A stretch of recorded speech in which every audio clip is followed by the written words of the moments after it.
Hey, what's going on, party people? It is Leona Carter.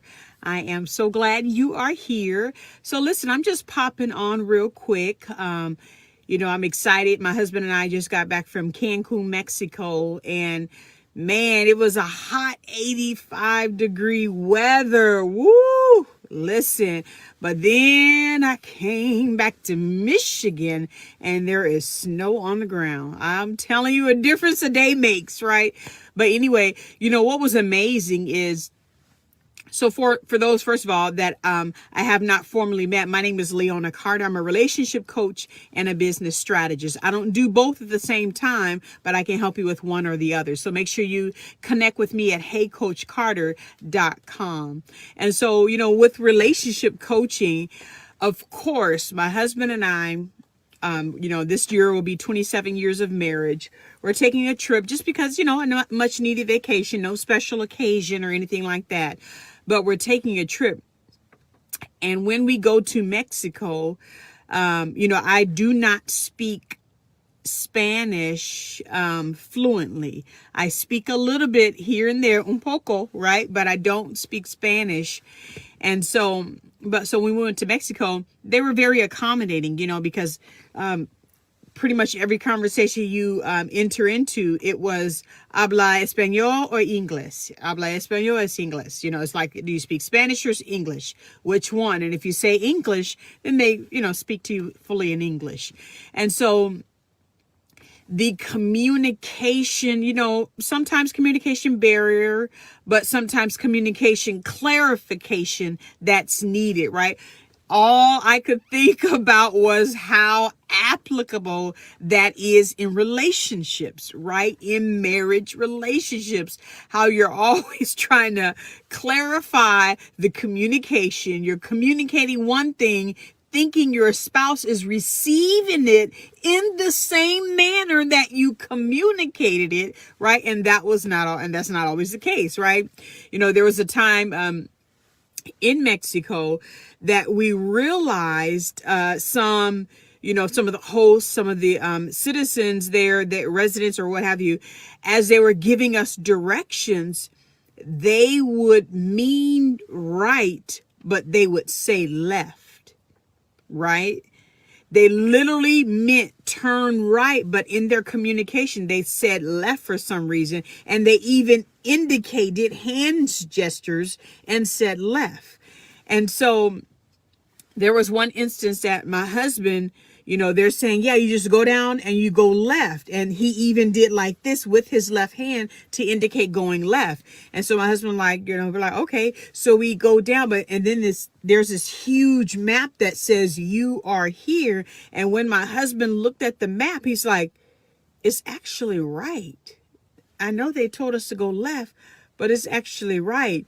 And me and my my personality, I'm good at following directions. And so if you're telling me left, I'm going to go left. I'm not going to assume you're wrong and go right, And so I'm like, but the guy said left. And my husband's like, but over here it says right. And I was like, so this is what I said to my husband.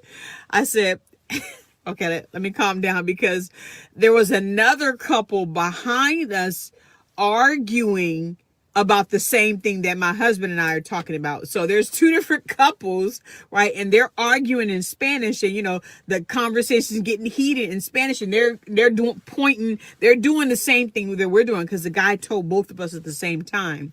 And so the couple behind us, they went left, and the wife said something, the husband said something, and so fussing and arguing in Spanish, they went left. And so my husband, again, he's looking at the map. He's like, it says right.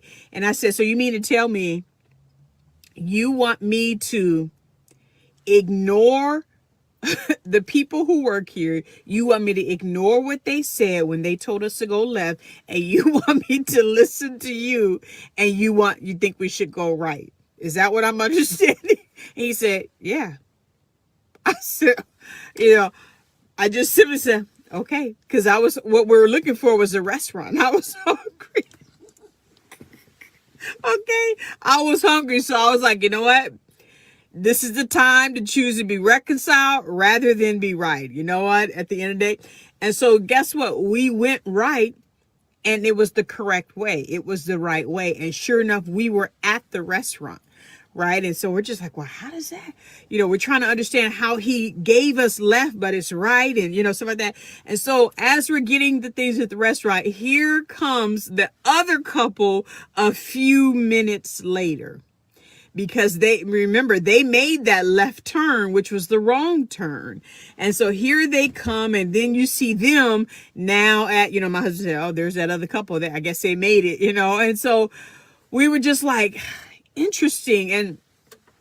And all that to say, even when you think you are communicating clearly, the way you know if your communication was received in the manner in which you communicated it is how the other person demonstrates your communication.